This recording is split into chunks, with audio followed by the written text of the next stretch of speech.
حضرت ابو ہریرہ رضی اللہ تعالیٰ عنہ فرماتے ہیں کہ رسول اللہ صلی اللہ علیہ وسلم نے فرمایا، ایک شخص تھا جو لوگوں سے قرض لین دین کا معاملہ کرتا تھا، یعنی لوگوں کو قرض دیا کرتا تھا، اور اس نے اس کام کے لیے ملازم رکھے ہوئے تھے، کارندے رکھے ہوئے تھے، اور ان سے یہ کہہ رکھا تھا کہ جب تم کسی تنگ دست کے پاس قرض وصول کرنے جاؤ تو اس سے درگزر کرو، شاید اللہ تعالی ہم سے درگزر فرمائے۔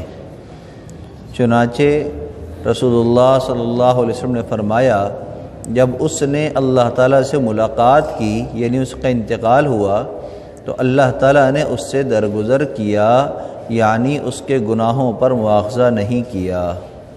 متفق علیہ، صحیح بخاری و مسلم میں یہ روایت موجود ہے۔ دیکھیے، انسان کے حالات ہمیشہ ایک جیسے نہیں رہتے، یہ دنیا کا نظام ہے۔ آج کوئی کروڑ پتی ہے تو کل کو وہ پائی پائی کا محتاج بن سکتا ہے، اور آج کوئی مفلس ہے، قرض خواہ ہے، قرض دار ہے، تو کل کو وہ مالدار بھی بن سکتا ہے۔ یہ کائنات کا نظام اللہ نے بنایا ہے، اور ہر ایک کو اللہ تعالی نے ہی عطا کیا ہے۔ اللہ جب چاہیں کسی کو بہت زیادہ عطا کر دے، اور جب چاہیں اس کو دوسروں کا محتاج بنا دے۔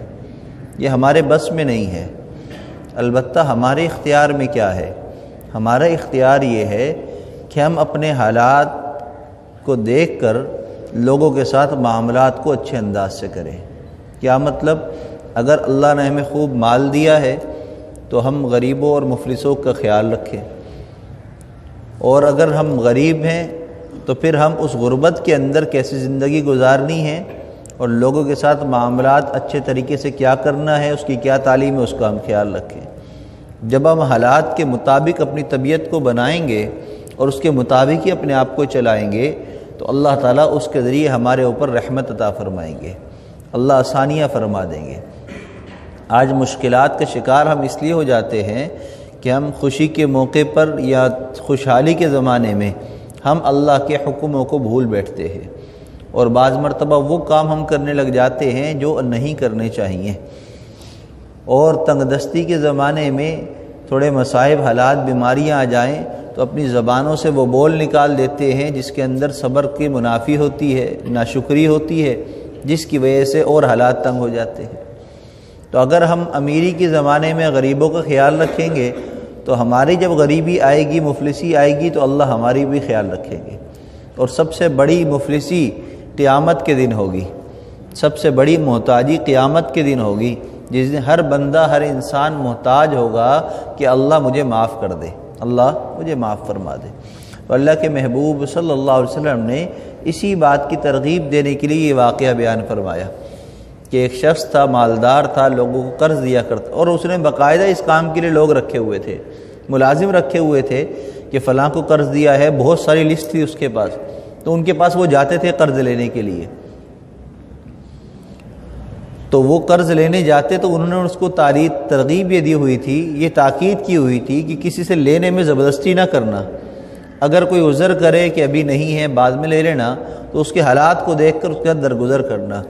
کہیں ایسا نہ ہو کہ تم اس سے لینے کے اندر معاملات کرنے میں سختی کرو، جیسے آج کل ہم دیکھتے ہیں کہ بعض لوگ مالداری کے اندر اتنا مبتلا ہو جاتے ہیں کہ اپنے ملازمین کو اس بات کی تنبیہ نہیں کرتے، تو اس کا نتیجہ کیا نکلتا ہے کہ نچلا طبقہ اپنے باس کی، اپنے آفیسر کی، اپنے مالک کی وفاداری میں اوروں کے ساتھ ظلم کر بیٹھتا ہے، اور اوپر والا مطمئن اس بات سے ہوتا ہے کہ میں نے تو کسی پر ظلم نہیں کیا، لیکن چونکہ جو اس کے ماتحت ہوتے ہیں وہ دوسروں پر ظلم کر رہے ہوتے ہیں، تو وہ بھی ان کا ظلم بھی مالک کی طرف سے ہی شمار ہوتا ہے۔ تو ہمیں اس چیز کا خیال رکھنا چاہیے، اس لیے کہ جیسے جیسے انسان کے پاس جو ہے وہ مال آتا ہے، مرتبہ آتا ہے، تو پھر اس کے ارد گرد لوگ بھی جمع ہو جاتے ہیں اور ماتحت بھی بہت ہو جاتے ہیں، اور پھر نیچے کے معاملات بعض مرتبہ اوپر کی طرف آتے نہیں ہیں، جس کی وجہ سے حق تلفیاں بہت زیادہ ہوتی ہیں۔ انسان اپنی کرسی پر ہوتا ہے، اس کو نہیں پتہ باہر کیا معاملہ ہو رہا ہے، اور اسی کے ملازمین دوسرے کا ظلم و زیادتی کرتے ہیں، اور یہ آج کل بڑی مثالیں اس کی مشاہدے موجود ہیں کہ ہم سرکاری آفیسروں کے پاس چلے جائیں یا سرکاری عہدوں والوں کے پاس چلے جائیں یا کوئی صاحب مال ہو اس کے پاس چلے جائیں، تو نچلا طبقہ جو ہے اپنے شاہ کی وفاداری کے اندر وہ کام کر رہا ہوتا ہے جس سے اس کے مالک کو ہی نقصان ہوتا ہے، اور وہ پریشان ہوتا ہے بعد میں کہ میں نے تو کبھی کسی پر ظلم ہی نہیں کیا، وہ مطمئن بیٹھا ہوتا ہے۔ تو اس بات کو اگر ہم اپنے ذہن میں رکھیں اور نبی کریم صلی اللہ علیہ وسلم کی اس نصیحت کو ہم اپنے ذہن میں رکھیں تو انشاءاللہ ہر طرح کے حالات کے اندر زندگی ہماری آسان ہو سکتی ہے۔ ہمارے اپنے اوپر ہے ہم جیسا بھی کر لیں، ایک بات۔ دوسری بات، بعض مرتبہ بعض اعمال حکم کے اعتبار سے، درجے کے اعتبار سے ان کا حکم کم ہوتا ہے، لیکن فضیلت کے اعتبار سے ان کی فضیلت زیادہ ہوتی ہے، جیسے قرض دینا۔ اب دو چیزیں ہیں، ایک ہے صدقہ کرنا اور ایک ہے قرض دینا۔ اب ایک حدیث مبارکہ ہے، اللہ کے محبوب صلی اللہ علیہ وسلم نے صدقہ دینے کی ترغیب فرمائی کہ صدقہ دینے پر اتنا ثواب ہے، ایک دیں گے 1 روپے ملے گا، 7 ایک دیں گے جو ہے اس کا 10 گنا ملے گا صدقہ کریں گے تو۔ اور قرض جو ہے، قرض دینے پر 1 کے بدلے 60 گنا زیادہ ثواب ملتا ہے، 60 گنا، یعنی بالکل ہی الگ معاملہ ہے قرض کا۔ صدقہ دینے کی جو فضیلت ہے وہ کم ہے اور قرض دینے کی فضیلت زیادہ ہے۔ اب دیکھیے ذرا، اب یہ عجیب بات ہے، یہ آج کل بہت سارے لوگ اس بات کو سوچتے نہیں ہیں۔ ہم صدقہ دینے کو افضل سمجھتے ہیں، جب ہی ہم صدقہ خیرات خوب کرتے ہیں، اس کو بھی دے دیا، اس کو بھی دے دیا، اس کو بھی دے دیا، لیکن اگر کوئی قرض مانگنے آ جائے نا تو ہم نہیں دیتے۔ کیوں؟ ہمارا ماننا یہ ہوتا ہے، ہمارے ذہن میں یہ تصویر ہوتی ہے کہ قرض دے کر تو ہم خود ہی پھنس جائیں گے، پھر اس سے مانگنا پڑے گا، پھر اس کے آگے چکر لگانے پڑیں گے، پھر یہ قرض دے گا نہیں، یہ ہمارے ذہن میں سوچ ہوتی ہے۔ تو یہ سوچ ہم صدقہ دیتے ہوئے نہیں سوچتے۔ اگر آپ صدقہ دیتے ہوئے یہ سوچیں تو صدقہ بھی نہیں دیں گے۔ صدقے کا بدلہ کس نے دینا ہے؟ اللہ نے دینا ہے۔ اور قرض کا بدلہ کس نے دینا ہے؟ اللہ نے دینا ہے۔ دیکھیے صدقے میں ایک ثواب ہے کہ آپ صرف ایک بندے کو ضرورت پوری کر رہے ہیں، اللہ اس کا بدلہ آپ کو دے گا، بس۔ قرض کے اندر 2 ثواب ہیں، ایک آپ جس کو قرض دے رہے ہیں اس کی آپ مدد کر رہے ہیں، اس کا ثواب، اس کی دعائیں بھی آپ کو ملیں گی، اور دوسرا اس کے بدلے اللہ جو آپ کو دے گا وہ الگ ہوگا۔ تو ڈبل ملتا ہے قرض دینے پر، قرض دینے کی فضیلت زیادہ ہے۔ یہی وجہ ہے کہ نبی کریم صلی اللہ علیہ وسلم کی زندگی کے اندر ایسے واقعات ہمیں ملتے ہیں کہ آپ کے پاس کوئی سوالی آیا، کسی نے کچھ سوال کیا تو آپ کے پاس اگر نہ ہوا تو اپنے کسی سے قرض لے کر اس کا سوال پورا کر دیا۔ وجہ کیا بنی؟ کہ اس کا سوال ایک طرح سے قرض ہے، تو آپ قرض لے کر اس کا پورا کر رہے ہیں تاکہ فضیلت کو حاصل کر لیں۔ اور کئی مرتبہ ایسا ہوا کہ آپ کے پاس کسی نے قرض مانگا تو آپ نے قرض کسی سے لے کر اس کو قرض دے دیا۔ جس طرح مدد کرنے میں آپ نے دوسرے سے قرض لیا، اسی طرح کسی کو قرض دینے میں بھی آپ نے قرض لیا ہے۔ اس طرح کی مثالیں موجود ہیں۔ تو ہمیں اس بات کا دھیان رکھنا چاہیے کہ فضیلت کے اعتبار سے کس چیز کا مقام اللہ کے ہاں زیادہ ہے، ہم اس کام کو اختیار کریں۔ جس طرح صدقہ کرنے کا ثواب ہے، بالکل اس کی فضائل بہت سارے ہیں، لیکن قرض دینے کے فضائل اس سے بھی زیادہ ہیں۔ یہی وجہ ہے کہ اس شخص نے اپنے کارندوں کو یہ کہہ رکھا تھا کہ ہلکا کرنا۔ کیوں؟ ہم دوسرے پر بوجھ کو ہلکا کریں گے، دوسرے سے درگزر کریں گے، اللہ ہمیں درگزر کریں گے، اللہ ہمارے بوجھ کو ہلکا کر دیں گے۔ اور اللہ کس دن کریں گے؟ قیامت کے دن کریں گے، جس دن ہم سب سے زیادہ محتاج ہوں گے۔ تو اب جو میں یہ بات کر رہا ہوں کہ بعض مرتبہ جو ہے بعض اعمال حکم کے اعتبار سے بڑے ہوتے ہیں، لیکن فضیلت کے اعتبار سے دوسرے عمل کی جو درجے میں حکم میں کم ہے اس کی فضیلت زیادہ ہوتی ہے۔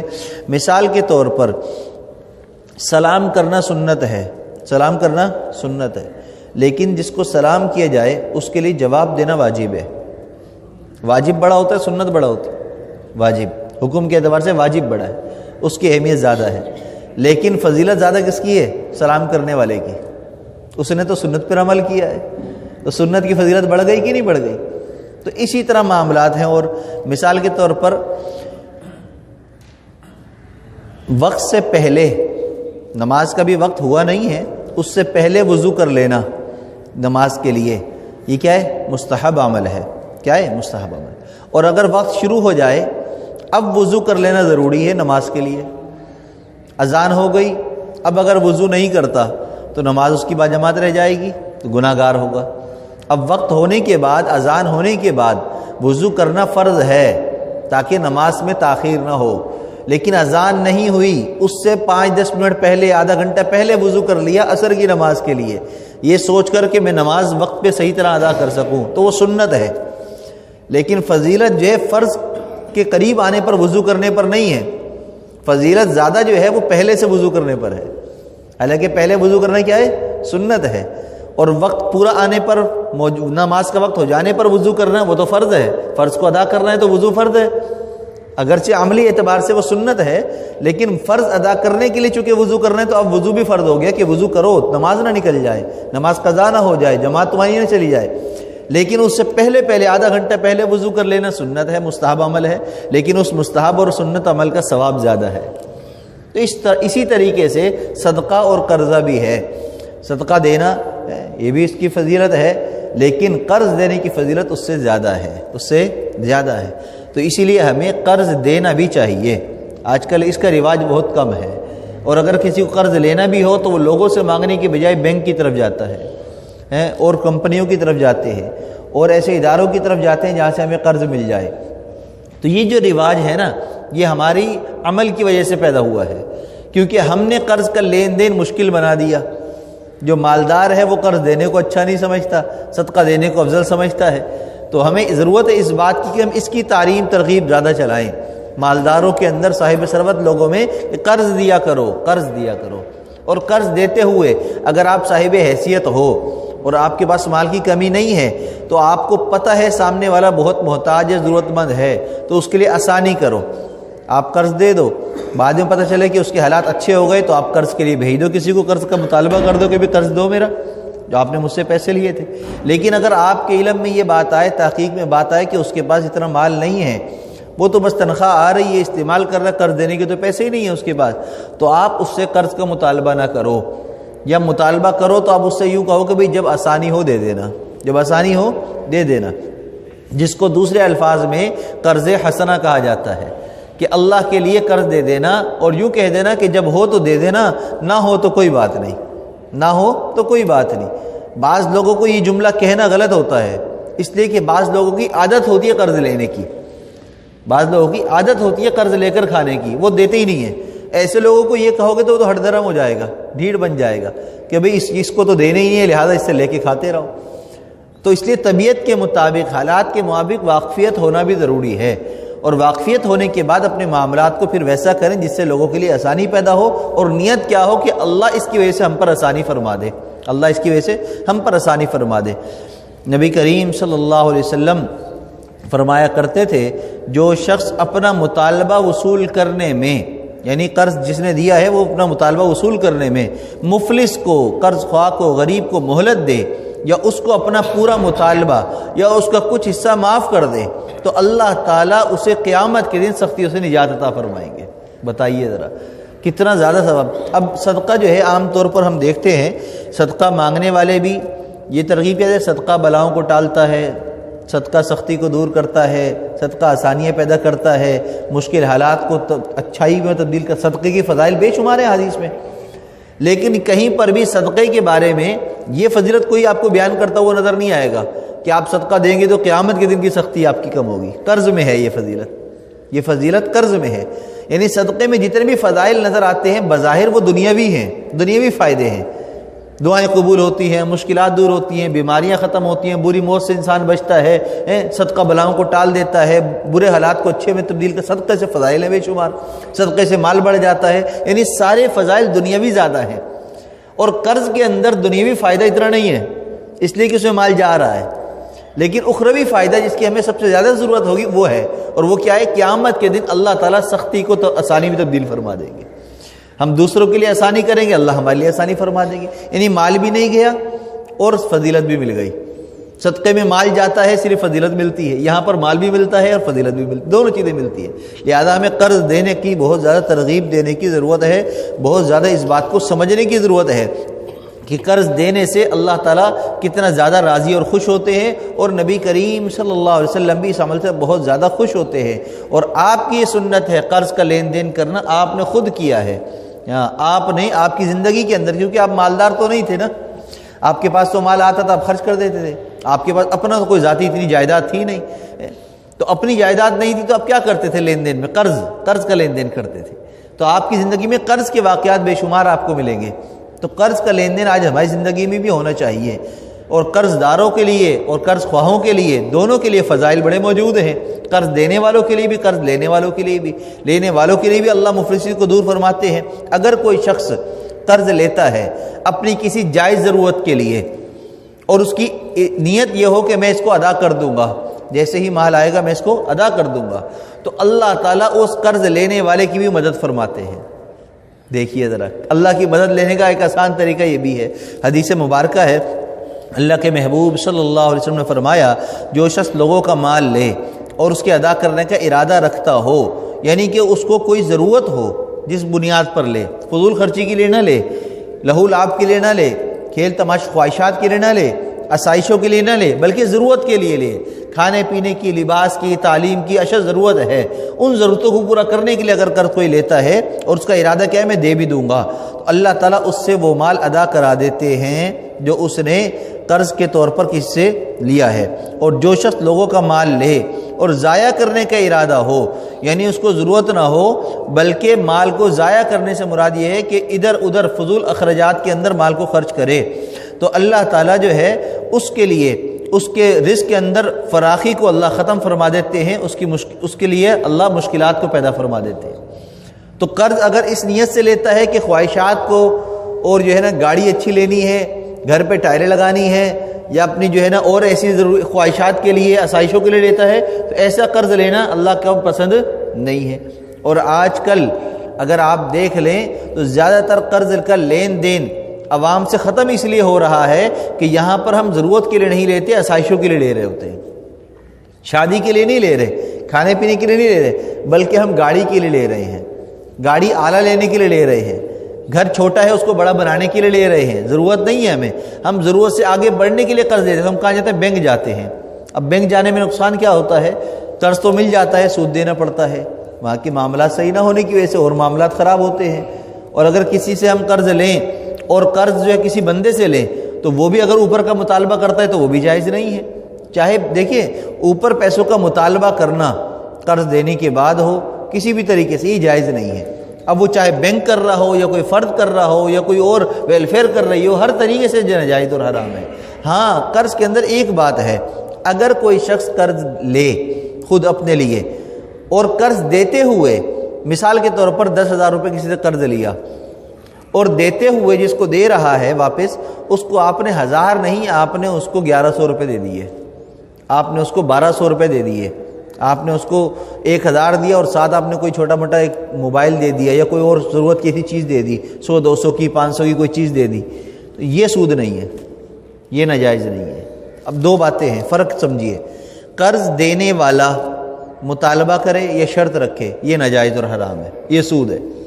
قرض واپس کرنے والا اپنی خوشی سے کوئی چیز دے دے یا رقم بڑھا دے تو وہ ناجائز حرام نہیں ہے، وہ جائز ہے، اس کے اندر کوئی قباحت کی بات نہیں ہے. اور اس کے بارے میں آپ کو حدیث مبارکہ بھی سنا دوں. اللہ کے محبوب صلی اللہ علیہ وسلم نے فرمایا، حضرت جابر رضی اللہ تعالیٰ عنہ فرماتے ہیں کہ نبی کریم صلی اللہ علیہ وسلم پر میرا کچھ قرض تھا، یعنی آپ صلی اللہ علیہ وسلم پر کچھ قرض تھا، چنانچہ جب آپ نے وہ قرض واپس کیا تو مجھے کچھ زیادہ دیا، مجھے کچھ آپ نے دیا. تو آپ کا مطالبہ نہیں تھا حضرت جابر کا، انہوں نے مانگا نہیں تھا، نبی کریم صلی اللہ علیہ وسلم نے اپنی خوشی سے بڑھا کر دے دیا. جتنے پیسے ان کے قرض تھے 3 دینار 4 دینار، آپ نے 1-2 دینار اور بڑھا کے دے دی. یہ مثال دے رہا ہوں، اس میں وضاحت نہیں کیا چیز دی، لیکن اس میں یہ کہ بڑھا کر دیا. اب بڑھا کر وہی چیز دی یا کوئی اور چیز دی، دونوں چیزیں مراد ہو سکتی ہیں. لہذا دینے والا اگر اپنی خوشی سے کچھ دیتا ہے تو اس میں کوئی قباحت کی بات نہیں ہے لینے والے کے لیے. لینے والے کے دل کے اندر چاہت ہو یا شرط اس نے رکھی ہو یا اس نے ایسی بات کی ہو تو یہ ناجائز اور حرام ہے. اب بعض لوگ اس میں ایک ہیلا کرتے ہیں، اب یہ حدیث تو سن لی، اب کہتے ہیں یار کسی کو قرض دیں گے وہ دے نہ دے، لہذا وہ حدیث سناتے ہیں، اس کو ترغیب دیتے ہیں کہ تم بڑھا کر دینا. تو یہ بھی تو دل کی چاہت ہو گئی نا، یہ تو مانگنے کے مترادف ہے نا. مطلب کسی کو قرض دے کر اس کو آپ اب فضائل سنا رہے ہو، واپس دیتے ہوئے زیادہ دینا ہے، اس کو جو ہے نا حدیثیں سنا رہے ہو، اس کو آپ ترغیب دے رہے ہو، تو اس کا مطلب آپ مطالبہ کر رہے ہو اس سے. آپ بغیر مطالبے کے وہ خود اپنی طرف سے دے گا تو وہ اپنے دل کی خوشی سے دے گا، اور آپ کے فضائل سننے کے بعد اگر دے گا تو اس کا مطلب یہ کہ وہ آپ کی وجہ سے دے رہا ہے کہ آپ نے اس کے اوپر بات کو بوجھ بنا دیا کہ تم فضیلت حاصل کرو اب مجھے زیادہ دے کر ہیں. تو ایسا نہیں کرنا. اگر کوئی اپنے طور پر ہی آپ نے نہ کوئی بات کی، نہ اس کو کوئی حدیث پیش کی، نہ اس سے آپ نے کوئی شرط رکھی، نہ کوئی مطالبہ کیا، اب وہ قرض خواب جس کو آپ نے قرض دیا تھا وہ اچھا نیک آدمی تھا، اس نے سوچا کہ یار اس نے میری موقع پر مدد کی ہے، جب مجھے ضرورت تھی یہ میرے کام آیا ہے، لہٰذا میں اس کو خوش کر دیتا ہوں. تو اس کو تھوڑا بڑھا کر پیسے دے دیے، 10,000 کی جگہ جو ہے نا وہ اس کو 11,000 واپس کر دیے، 1,000 زیادہ دے دیا. اب وہ لینا جائز ہے، اس میں کوئی قباحت کی بات نہیں ہے. لیکن خود مطالبہ کرنا یا شرط رکھنا یہ جائز بھی نہیں، اللہ کے ہاں پسندیدہ عمل بھی نہیں ہے. ایک اور بات، اگر کسی شخص کا انتقال ہو جاتا ہے اور اس کے اوپر قرض ہو تو اس کے ساتھ آخرت میں کیا احوال پیش آتے ہیں، اس کے ساتھ کیا معاملہ ہوتا ہے. نبی کریم صلی اللہ علیہ وسلم نے فرمایا مومن کی روح اپنے قرض کی وجہ سے اس وقت تک معلق رہتی ہے جب تک کہ اس کا قرض ادا نہ ہو جائے. کوئی شخص انتقال کر جاتا ہے، اب ہمارے ہاں ایک رواج ہے قبرستان میں تدفین کے بعد اعلان ہوتا ہے کہ بھئی جو ہے کسی کا قرض ہو تو وہ ہم سے وصول کر لیں، ہم سے مطالبہ کر لیں. یہ اچھی بات ہے اعلان کر دینا، اور یہ ہونا چاہیے، اور یہ کوئی بری بات نہیں ہے، بری رسم نہیں ہے. لیکن جیسے وہاں پر ہوتا ہے اسی طرح جنازے کے وقت بھی ہونا چاہیے، کیونکہ بہت سارے لوگ جنازے کے وقت شرکت کرتے ہیں، قبرستان نہیں جا سکتے، عذر ہوتا ہے نہیں جا سکتے یا نہیں جاتے، تو ان تک اطلاع کیسے پہنچے گی اس کی. تو لہٰذا جنازے کے وقت میں جب سب لوگ حاضر ہیں تو اس وقت بھی اس اعلان کا اہتمام ہونا چاہیے کہ بھئی ہمارے والد سے کسی کا کوئی لین دین ہوا ہو، یا کسی قسم کا کوئی قرض ہو، یا کوئی بھی مالی معاملہ ہو، یا کسی نے کچھ لینا ہو یا دینا ہو، تو فلاں فلاں یہ ان کے بیٹے ہیں، ان سے رابطہ کریں اور ان سے ملاقات کر کے معاملات کو طے کر لیں. یہ ضروری ہے اعلان، اس لیے کہ نبی کریم صلی اللہ علیہ وسلم نے فرمایا جب تک قرض ادا نہ ہو تو اس کی روح جو ہے وہ معلق رہتی ہے، وہ اٹکی رہتی ہے. اب معلق کہاں رہتی ہے؟ دوسری حدیث مبارکہ میں اس کی وضاحت موجود ہے کہ یہاں سے جب انسان کا انتقال ہوتا ہے تو اس کی روح یا تو نیک کی ہے یا بد کی ہے. دو باتیں ہیں، نیکوں کی روح جو ہے علیین میں جاتی ہے، اور بد کی جو روح جو ہے وہ سجین میں جاتی ہے. علیین اور سجین کیا ہے؟ علیین وہ جگہ ہے جہاں پر مرنے کے بعد ان تمام نیک لوگوں کی روحیں جمع ہوتی ہیں جو زندگی نیکی کے ساتھ جنہوں نے ایمان والی گزاری ہوتی ہے.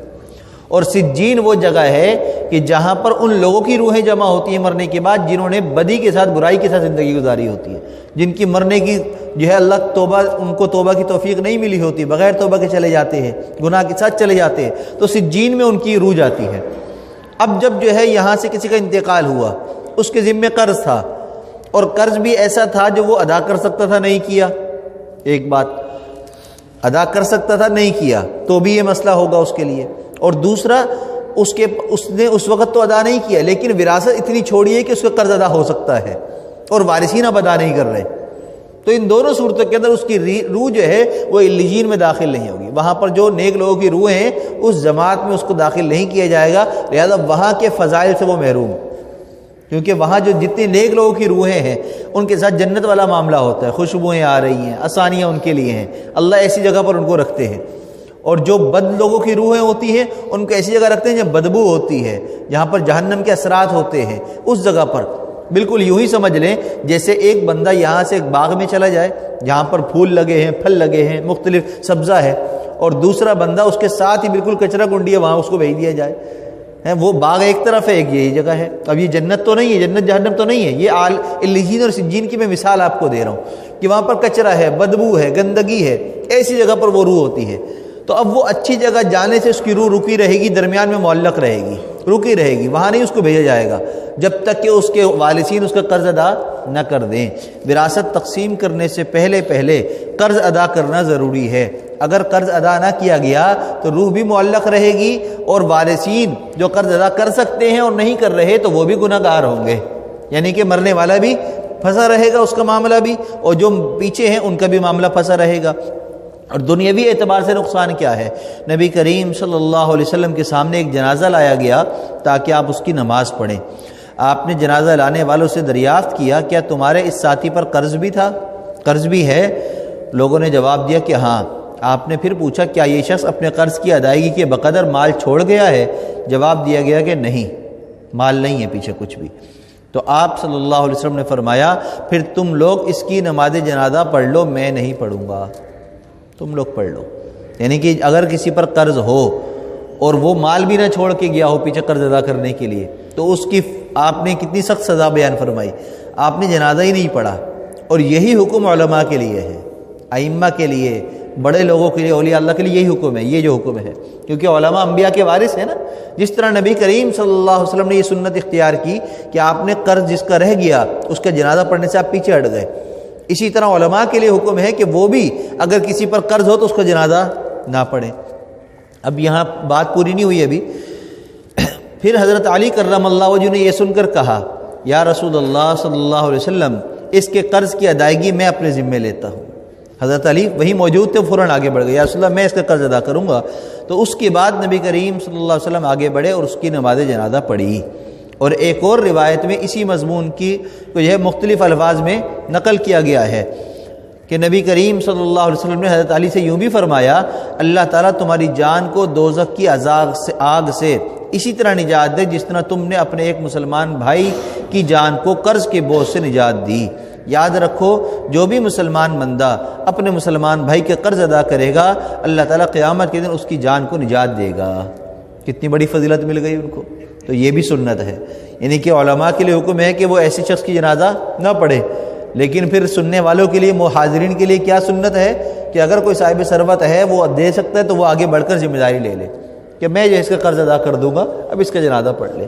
آج کل کے دور کے اندر فتنے بہت سارے ہیں، ان میں سے ایک فتنہ یہ بھی ہے کہ اگر کوئی عالم اپنے منصب پر صحیح طریقے سے چلنا چاہے تو اس کو نوچنے والے ہمارے ہاں بہت زیادہ ہیں، اس کے خلاف کھڑے ہونے والے اچھے خاصے وہ لوگ جو دین کو سمجھ بوجھ رکھتے ہیں وہ بھی ہوتے ہیں، وہ بھی ہاں میں ہاں ملاتے ہیں، بولتے ہیں نہیں ان کو ایسا تو نہیں کرنا چاہیے تھا، حالانکہ سراسر ان کے اس بات کے اندر غیر شرعی بات ہو رہی ہے، ایسا نہیں کرنا چاہیے تھا۔ اب مجھے بتائیں نبی کریم صلی اللہ علیہ وسلم سے زیادہ شفیق اور محبت کرنے والی ذات کوئی ہے؟ نہیں ہے نا۔ آپ اپنی امت سے جتنی زیادہ محبت کرتے تھے کوئی نہیں کر سکتا، اتنی آپ محبت کرتے تھے۔ اور وہ جو مرنے والا ہے وہ بھی کوئی عام بندہ نہیں، صحابی رسول ہے، وہ بھی فضیلت والا ہے، اور آپ بھی فضیلت والے ہیں، آپ بھی شفقت محبت کے عروج پر منصب پر ہیں۔ اللہ کے بعد سب سے زیادہ رحمتیں جس ذات کی وجہ سے دنیا میں نازل ہوتی ہیں وہ آپ کی ذات ہے۔ آپ ایسی رحمتوں والی ذات، رحمت للعالمین جنہیں کہا گیا قرآن پاک میں، وہ جو ہے ایک بندے کے، ایک صحابی کے جنازے سے پیچھے ہٹ رہے ہیں قرضہ ادا نہ کرنے کی وجہ سے۔ آج اگر کوئی مولوی صاحب کر دیں تو میرے خیال ہے مقتدی سارے کھڑے ہو جائیں گے، مولوی صاحب آپ کا کام نماز پڑھانا، جنازے پڑھانا ہے، باتیں نہ بناؤ، جنازہ پڑھاؤ۔ ایسے ہے کہ نہیں ہے؟ یہ نہیں کر سکتے ہم، یہ ہم نہیں کر سکتے، اس لیے کہ ہماری جہاں جہالت بہت زیادہ ہے، وہ جہالت اتنی زیادہ ہے اچھے خاصے سمجھدار لوگ بھی چپ ہو جاتے ہیں، حالانکہ جہالت کے موقع پر سمجھدار لوگوں کا بولنا فرض عین ہے۔ کیا ہے؟ علماء اور نیک لوگ اس کا جنازہ نہ پڑھیں، اس کے جنازے میں شریک بھی نہ ہوں، تاکہ لوگوں کو تنبیہ ہو کہ اس گناہ کی وجہ سے ہمارے جنازے میں نیک لوگ شریک نہیں ہوئے، عام عوام نے جنازہ پڑھ کے اس کو دفنا دیا۔ یہ حکم ہے شرعن، لیکن اس پر بھی آج اگر عمل کر لیں، آج تو ہوتا ہی ہے، جتنا بڑا ڈاکو ہوتا ہے، جتنا بڑا سود خور ہوتا ہے، وہ اتنے بڑے مولوی کو لے کر آتے جنازے کے لیے، تعلقات ہوتے ہیں نا، چندے دیے ہوتے ہیں مدرسوں کے لیے، مسجدوں کے لیے چندے دیے ہوتے ہیں، تو چندوں کے ذریعے ان پر بوجھ بنے ہوتے ہیں، تو بولتے ہیں مولوی صاحب میرے والد کا جنازہ پڑھا دو، اور والد صاحب ساری زندگی سود کا کاروبار کرتے رہے، ساری زندگی حرام کاروبار کرتے رہے، اب ان کے جنازے کے لیے بڑے علامہ صاحب آ رہے ہیں، اب وہ بھی مجبور ہیں، آ رہے ہیں اس لیے کہ چندے ان کو دیے، اب وہ اس لیے مجبور ہے، وہ بولیں گے تو بولیں گے اچھا ساری زندگی ہم سے کھاتے رہے، اس ٹائم تو حرام نظر نہیں آیا، اب جنازہ پڑھانے کی باری آئی تو آپ کو حرام حلال نظر آ گیا۔ لیکن یاد رکھیے کہ چندہ دینے والا یہ سوچ کر اگر چندہ دیتا ہے کہ اس کا حرام دینے سے حلال ہو جائے گا تو یہ اس کی سوچ بالکل غلط ہے، اور مولوی صاحب کو اس نے دیتے ہوئے اگر یہ بتایا تھا کہ یہ حرام کا ہے پھر بھی انہوں نے لے لیا تو پھر تو وہ بھی قصوروار ہے۔ اس لیے کہ اگر کوئی چندہ دینے آیا تو اس سے یہ ہم تھوڑی پوچھ سکتے ہیں کہ بھی تم حلال کا دے رہے ہو یا حرام کا دے رہے ہو، وہ کہے گا آپ مجھے گالی کیوں دے رہے ہیں بھائی، ایک تو میں دے رہا ہوں آپ مجھے گالی دے رہے ہیں، اس کی اجازت نہیں ہے شریعت میں، یہ تو دینے والے پر فرض ہے کہ وہ حلال دے حرام نہ دے۔ اب بعض مرتبہ ایسا ہوتا ہے ایک بندہ پولیس کی نوکری کرتا ہے، اب پولیس کی نوکری کرنا حرام تو نہیں ہے، آمدن تو حلال ہے، اس کی جو نوکری ہے، اس کی جو اس کو تنخواہ ملی وہ حلال ہے، اب ہمیں نہیں پتہ وہ رشوت لیتا ہے یا نہیں لیتا، اس لیے کہ تھانوں کے اندر ایسے پولیس والے موجود ہیں، خود ہمارا ایسے لوگوں سے پالا پڑا ہے کئی دفعہ جو پولیس کے اندر رہے ساری زندگی، ریٹائر ہو گئے، لیکن ایک اپنا مکان تک نہیں بنا، رشوت کبھی لی نہیں انہوں نے، سارے لوگ رشوت کا مال تقسیم کر رہے ہیں، وہ بندہ نہیں لے رہا تھانے کے اندر. ایسی مثالیں موجود ہیں. لہذا جب ایسی مثالیں موجود ہیں تو لہذا سب پولیس والوں کو یہ کہہ رہا ہے کہ سب حرام خور ہے، یہ بات درست نہیں ہے. کسی کی بات کو تسلیم نہ کرنا، یہ بات درست نہیں ہے. اسی طرح بینک ہے، اسی طرح اور معاملات ہیں، کسی کے اوپر شک کی بنیاد پر یا صرف اس بنیاد پر کہ اس کا تعلق ان سے ہے اس لیے اس کی کمائی کو حرام کہہ دینا یا اس سے کچھ وصول نہ کرنا کسی دین کے کام کے لیے، یہ اچھی بات نہیں ہے. اس کی ہمیں شریعت میں اجازت نہیں ہے. لہذا یہ سمجھنا کہ مولوی صاحب اس سے فلاں سے چندہ لیتے رہے تو مولوی صاحب ہو سکتا ہے کہ اس سے حلال لیتے رہے، حرام نہ لیتے ہوں، ہمیں کیا پتہ. وہ تو ان کا ذاتی تنہائی کا معاملہ رہا نا کہ کیا معاملہ رہا، تو وہ تو ہمیں نہیں پتہ. جیسے بہت سارے لوگ مولانا طارق امین صاحب پہ اعتراض کرتے ہیں، عقیل ٹیڈی کے پاس جاتے ہیں، فلاں کے پاس جاتے ہیں، فلاں کے گھر میں کھانا کھاتے ہیں، وہ تو شوبز میں ہیں، وہ تو سود خور ہیں، وہ تو ٹریڈنگ والے ہیں، وہ تو یوں ہیں، مختلف اعتراض ہوتے ہیں. بے اعتراض کرنا آپ کا صحیح ہے، آپ ظاہر کو دیکھ کر اعتراض کر رہے ہیں، لیکن اللہ کے یہاں ظاہر پر فیصلے نہیں ہوتے. اور علماء کا ہر ایک کے پاس جانا ان کا فرض منصبی ہے. نبی کریم صلی اللہ علیہ وسلم ادھر ابو بلال حبشی کو ترغیب دے رہے ہیں کچھ اور، یہاں زید بن ارقم، حضرت ارقم دار ارقم میں آپ بیٹھے ہوئے ہیں، حضرت عمر کو آپ تعلیم کچھ اور دے رہے ہیں، لیکن آپ بنفس نفس خود ابو جہل کے گھر پہ بھی تو جا رہے ہیں نا. آپ وہاں پر یہودیوں کے پاس بھی تو گئے ہیں نا مذاکرات کے لیے، بات چیت کے لیے، آپ سب جگہ گئے ہیں. اب یہ کہیں کہ بھئی آپ خود جا رہے ہیں، صحابہ کو نہیں جانے دے رہے، تو یہ بات تو غلط ہے نا. عوام کا کام الگ ہے، علماء کا کام الگ ہے. لہذا ہر جگہ ہر چیز میں اعتراض نہیں بنتا اور ہمیں کرنا بھی نہیں چاہیے. اس چیز سے ہمیں اپنے آپ کو بچانا چاہیے. تو اسی طرح کے جنازوں کے اندر علماء کے لیے حکم یہ کہ وہ شرکت بھی نہ کریں، پڑھائیں بھی نہیں. لیکن یہ فتنہ بھی آج کل بہت ہے، اگر ایسا کر لیں تو علماء کے خلاف ہی لوگ کھڑے ہو جاتے ہیں اور کہتے ہیں کہ ان کا کام ہی صحیح نہیں ہے، یہ تو یوں ہے، یہ تو وہ ہے. حالانکہ ہمیں ایسا نہیں کرنا چاہیے. قرض کے بارے میں اگر کوئی شخص مرنے سے پہلے قرض کے بوجھ کو ہلکا کر لے تو اس کے بارے میں آپ نے کیا فرمایا؟ نبی کریم صلی اللہ علیہ وسلم نے فرمایا جو شخص اس حالت میں مرے، تکبر، خیانت اور قرض، تین باتیں فرمائیں، تکبر، خیانت اور قرض سے پاک ہو تو وہ اللہ تعالیٰ کے مقبول بندوں کے ساتھ جنت میں داخل ہوگا.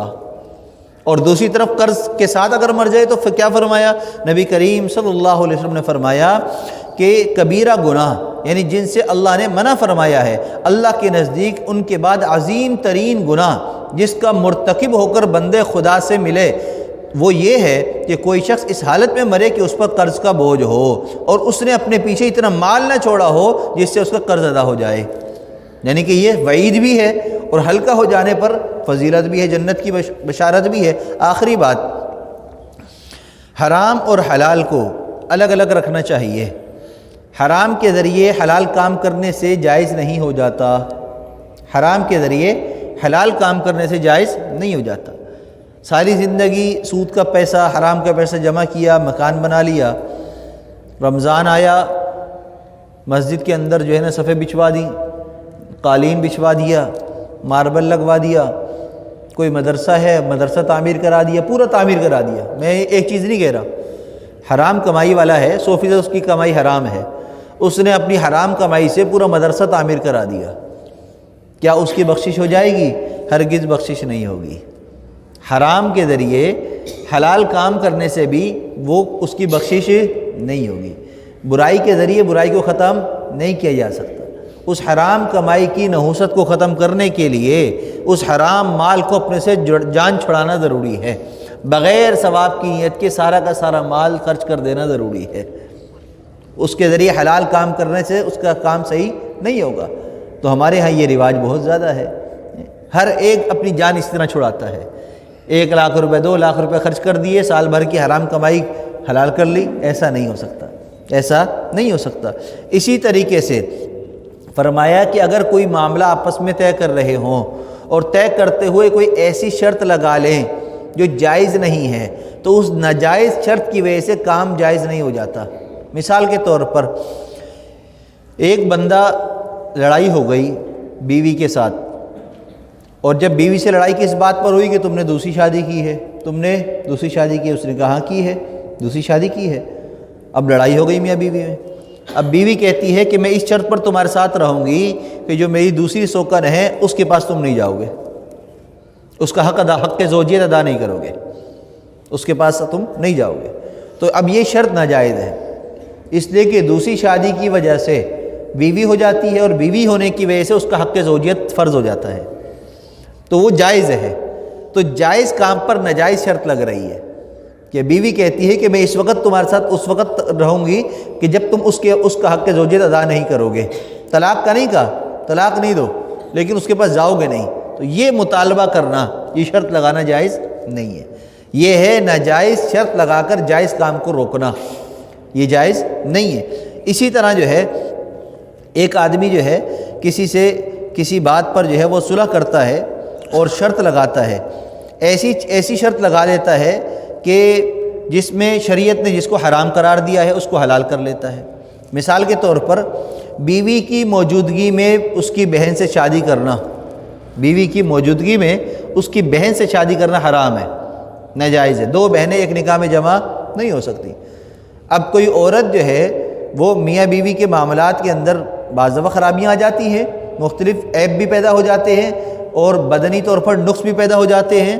اب اگر کوئی یہ شرط رکھ لے کہ یہ بھی نکاح میں رہے اور اس کی بہن سے بھی نکاح ہو جائے تو یہ جائز نہیں ہے، اس لیے کہ بہن سے اس وقت تک نکاح جائز نہیں جب تک کہ اس کی پہلی بہن نکاح کے اندر موجود ہے۔ یہ چند مثالیں جو میں آپ کو دے رہا ہوں صرف یہ سمجھانے کے لیے دے رہا ہوں کہ ہمارے ہاں یہ معاملات بہت زیادہ ہوتے ہیں۔ مثال کے طور پر جو ہے نکاح فارم کے اندر ایک شرط ہے اس کی طلاق کی یا شادی کرنے کی، دوسری شادی کا آپشن ہے نا، اس کے اندر یہ آپشن ہے، یہ ناجائز ہے، یہ جائز نہیں ہے۔ ہمارے ہاں جو ہے نا ہر چیز چل رہی ہے ہر جگہ پر، فارم کے اندر باقاعدہ لکھا ہوا ہے دوسری شادی کا حق۔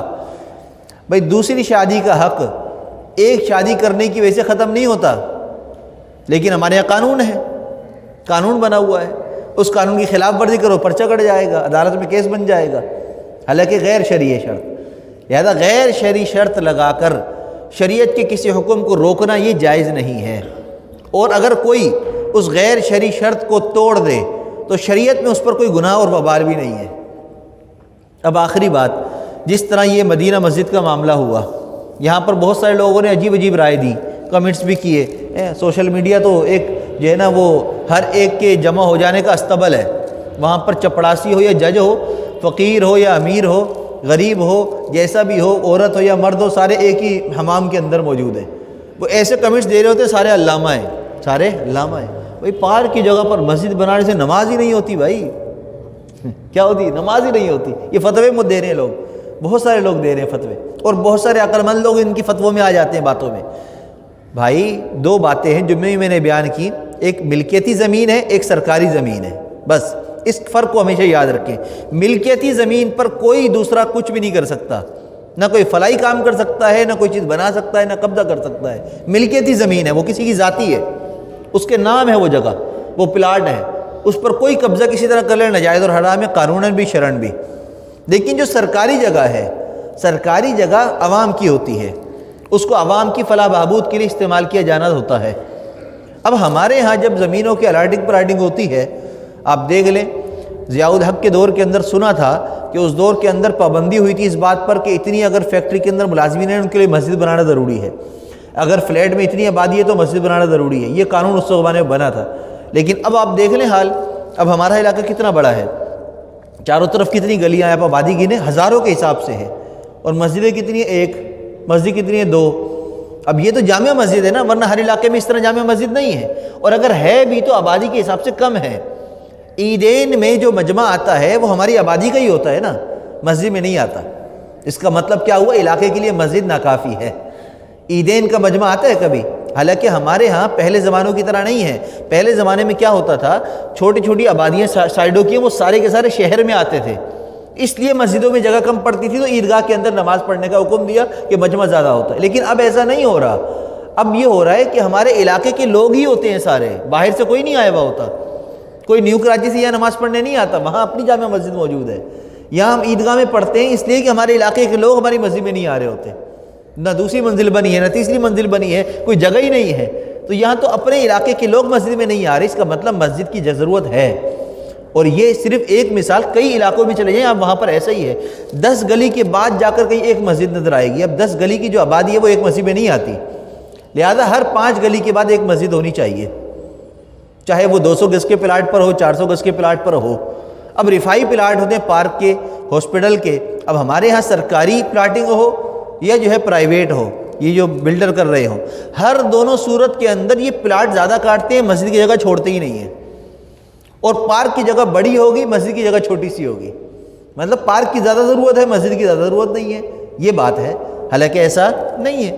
تو جتنی جگہ اور آبادی کے حساب سے پارک کی ہوتی ہے اتنی ہی مسجد کی ہونا بھی ضروری ہے، تاکہ آبادی کے حساب سے مسجد کی گنجائش وہ کافی ہو، وہاں بن سکے۔ اب جہاں پر یہ مسجد موجود ہے وہاں پر جتنی آبادی ہے اس کے حساب سے وہ جگہ ناکافی ہے، 10واں حصہ بھی نہیں ہے۔ فلیٹ ہیں، آبادی ہے، بہت بڑی آبادی ہے، وہاں پر مارکیٹ ہے، مارکیٹ کے نمازی الگ ہیں، وہاں کی رہائشی نمازی الگ ہیں، اتنے سارے ہیں، جس کی وجہ سے اس چھوٹی سی جگہ پر اس پارک میں بھی جو مسجد بنی تو وہ 5 منزلہ بنی ہے، حالانکہ 5 منزلہ مسجد کتنا مشکل ہے اوپر چڑھنا اترنا، 2 منزلہ کافی ہے، لیکن جگہ چونکہ اور مسجد قریب میں نہیں ہے اس لیے بنائی گئی ہے۔ لہذا ایسی جگہوں پر ہمیں اپنے فتوی وادیاں نہیں کرنی چاہیے۔ شرعاً اور اخلاقاً اور قانوناً ہر اعتبار سے پارک ہو یا ہاسپٹل کی جگہ ہو یا سرکاری کوئی بھی جگہ ہو، وہاں پر اگر مسجد بن جاتی ہے تو قانوناً بھی اس کو توڑنا جائز نہیں ہے، قانوناً بھی جائز نہیں ہے، اس لیے کہ فلاح بہبود کے لیے جس طرح ہاسپٹل کی ضرورت ہے اسی طرح مسجد کی بھی ضرورت ہے، جس طرح پارک کی ضرورت ہے اسی طرح اس کی بھی ہے۔ آپ نے الائٹمنٹ غلط کی ہوئی ہے، آپ نے مسجد کی جگہ چھوڑی ہی نہیں ہے وہاں پر، تو اب اگر پارک میں اگر مسجد بن جاتی، ورنہ تو اگر ہم اپنے کراچی کے اندر سروے کریں، نیو کراچی سے لے کر آپ جو ہے نا ٹاور تک چلے جائیں، میرے خیال میں 80% جو مسجدیں ہیں پارکوں میں بنی ہوئی ہیں۔ عمر مسجد بھی پارک میں بنی ہے، پہلے تو وہاں مسجد نہیں تھی۔ اسی طرح ہمارے بہت سارے علاقوں میں جانتا ہوں پارکوں کے اندر مسجد بنی ہوئی ہے۔ اس طرح ساری مسجدیں توڑ دو، پھر ساری مسجدیں توڑ دو، تو یہ کہنا کہ پارک میں بنی ہے ناجائز ہے غیر قانونی ہے، یہ باتیں درست نہیں ہیں۔ صرف بتانے کا مقصد یہ ہے شرعی معاملات پر ہم اپنی رائے زنی نہ کیا کریں، علماء سے پہلے معلوم کر لیں، اس کے بعد اپنے کمنٹس پاس کریں، اور پھر اپنے ماحول کو بھی ہم ستھرا کرنے کی کوشش کریں۔ دیکھیے اگر ری خاری ہو جاتی ہے کسی محفل کے اندر تو اس کے اندر کوئی بیٹھنا پسند نہیں کرتا، اور اگر بیٹھنا مجبوری ہو تو خوشبو نکال کر لگانا شروع کر دیتے ہیں، ایسا ہے کہ نہیں ہے؟ اگر آپ کو بدبو محسوس ہو رہی ہو، درس چل رہا ہو، تو آپ کیا کریں گے؟ خوشبو لگائیں گے نا، کہ بھی درس سے اٹھ تو نہیں سکتے، چلو خوشبو لگا لیں، مسجد ہے، کسی کی ری خارج ہو گئی پتہ نہیں اٹھ بھی نہیں رہا، لہذا خوشبو لگا لی جائے، کیا مطلب بدبو کو ختم کیا جائے۔ تو ہمارے ارد گرد ایسے لوگ بہت سارے ہیں کہ جو ایسی غلط باتیں کرتے ہیں، تو ہم صحیح باتیں کر کے ان غلط باتوں کو ختم کیا کریں، یہ ہماری ذمہ داری ہے۔ اگر ہم نہیں کریں گے تو قیامت کے عند اللہ اس کی بھی ہم سے پوچھ ہوگی۔ اللہ ہم سب کو دین کی سمجھ اور عمل کی توفیق عطا فرمائے۔ وآخر دعوانا ان الحمدللہ رب العالمین۔ سبحانک اللہم و بحمدک اشہد ان لا الہ الا انت استغفرک و اتوب الیک۔